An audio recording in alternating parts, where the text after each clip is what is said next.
So then, let's quickly talk about IndyCar at Mid-Ohio. This is part of my ongoing IndyCar season reviews. I know you saw yesterday's video, which was the one for, funnily enough, the next race of Iowa, the Suck-Up weekend. Which, yeah, I accidentally watched that one first. Luckily, I didn't give any spoilers for this weekend, though.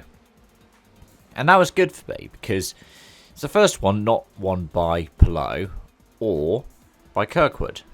It was still won by Chip Ganassi. It was won by Scott Dixon after a mistake for Palou right near the end of the race. 2 stopping Dixon versus a 3 stopping Palou. It ended up being 0.42 of a second between them at the end of it.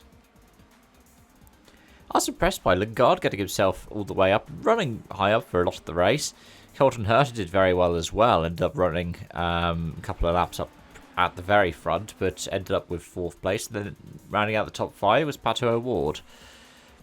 All deserving of that top 5.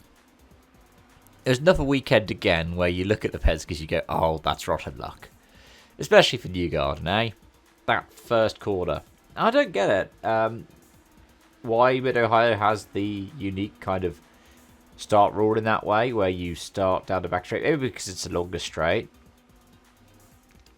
But it makes me think of, like, imagine doing the same thing with VIR. I know VIR does have the secondary pit lane. But at the same time,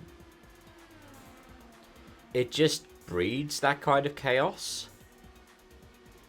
Like, I wouldn't expect the back straight at Mosport, for example, to be the start of the race either, because it just means you're going into a heavy braking zone at full whack. There's going to be contact. But what Mid-Ohio did was round out the first year of IndyCar with hybrid. And, yeah. It's been an interesting year.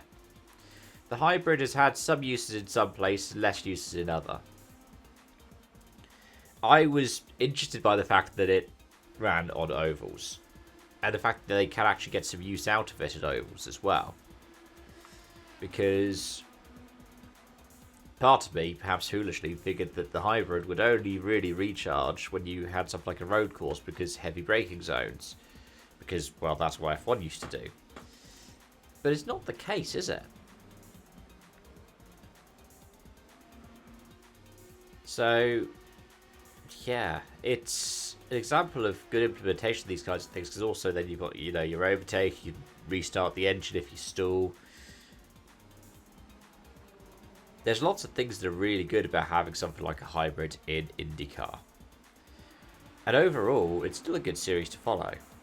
It's one where, yes, you do need to set up the car right, you need to have the right driver in it.